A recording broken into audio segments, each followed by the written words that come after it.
আসসালামু আলাইকুম গাইস, আজকে আমি আপনাদেরকে দেখাবো এবং শিখাবো আইম্যাকের রটো ওয়াশ মেশিন কীভাবে ব্যবহার করবেন।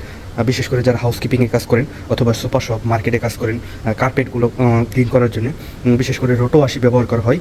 এই আইম্যাকের রটো ওয়াশটা কীভাবে ব্যবহার করবেন, রটো ওয়াশ অনেক প্রকার আছে, বিভিন্ন কোম্পানির বিভিন্ন রকমের। এই রটো ওয়াশটা আপনি কীভাবে ব্যবহার করবেন সেটা জানার জন্য আপনাকে দেখতে হবে। প্রথমে অবশ্যই ফ্লাগ লাগাবেন, ফ্লাগ লাগানোর পর আপনি সুইচগুলো দেবেন। এটা হচ্ছে পানির স্পিড বাটন, এটা হচ্ছে ব্রাশ বাটন, তারপর হচ্ছে এটা হইতেছে স্পিড, আপনি ব্রাশের স্পিডটা যতটুকু কমাবেন কতটুকু বাড়াবেন এটা ডিপেন্ড করবে কার্পেটের উপর। এটা হইতেছে পানির জায়গা, এই জায়গাতে আপনি এটা পানি ভরবেন। এখান থেকে আপনি মগে করে পানি নেবেন, এখান থেকে অল্প অল্প করে পানি দেবেন।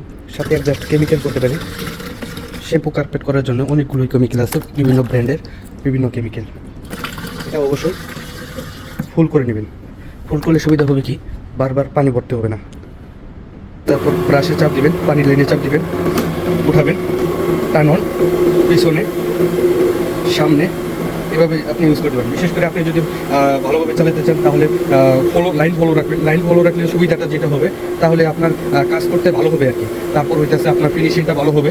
আর কথা হইতেছে আপনার হইতেছে পানির লাইনটা পরিপূর্ণভাবে আসে কিনা সেটা আপনি জানতে পারবেন, দেখতে পারবেন।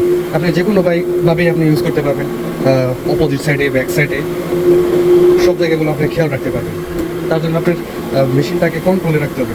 যদি আপনি কন্ট্রোলে না রাখেন সেক্ষেত্রে ভালো করে আপনি কার্পেট করতে পারবেন না। বিশেষ করে এই কার্পেট রটো ওয়াশ মেশিন দিয়ে আপনি যে কোনো কার্পেট শ্যাম্পু করতে পারবেন। সেটার জন্য আপনার কালো ব্রাশ ব্যবহার করতে হবে, অবশ্যই কার্পেট থাকতে হবে।